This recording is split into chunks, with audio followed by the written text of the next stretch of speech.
विश्व ऐतिह्य पर्यटन स्थली कोणार्क सूर्य मंदिर सम्मुख परिसर में अंतर्जातीय जोग दिवस पालित हो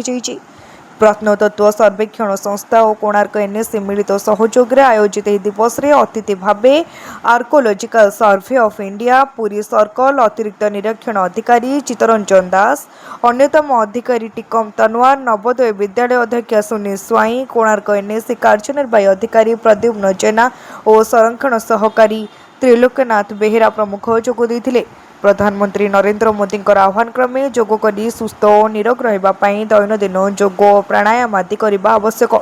जोग द्वारा शारीरिक और मानसिक भाव में सुस्थ रही पारिबा अतिथि माने मत व्यक्त बोली कहिथिले।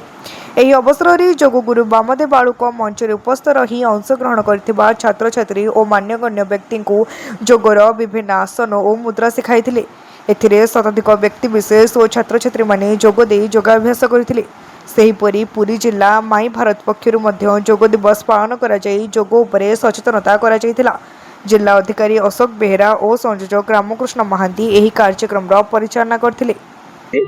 आज हूँ आंतर्जातिक जोग दिवस सबुठ बड़ आकर्षणीय कथा अच्छी जे सूर्य मंदिर जोटा कि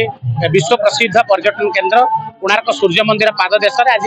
शह शह संख्यार युवबंधु मैंने वयस्क व्यक्ति मैंने छोट पिला माने समस्ते मिलित भाव में योगाभ्यास कर my Bharat Puri Archaeological Survey of India ता सहित कोणार्क विज्ञापित अंचल परिषद समस्त गणमाध्यम प्रतिनिधि मान पक्षर ये गोटे सुंदर भाव में प्रयास कर आज जो अंतर्जातीय जोग दिवस लोक मान सूचना है आम भारतीय संस्कृति जोग है प्रथम कहीं गोटे पिला जदि जन्म है से गोड़ हाथ छाटू से गोड़ हाथ छाटुनी से भगवान निर्देश से जोग ही स्टार्ट कर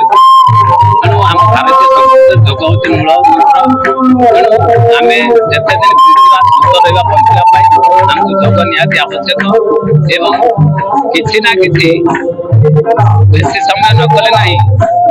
मनुष्य शरीर 15 रु अध घंटे समय पर्यंत आम जोग निहाती करवा दरकार। कोणार्क ज्ञानरंजन विश्वाल रिपोर्ट तीर्थक्षेत्र लाइव।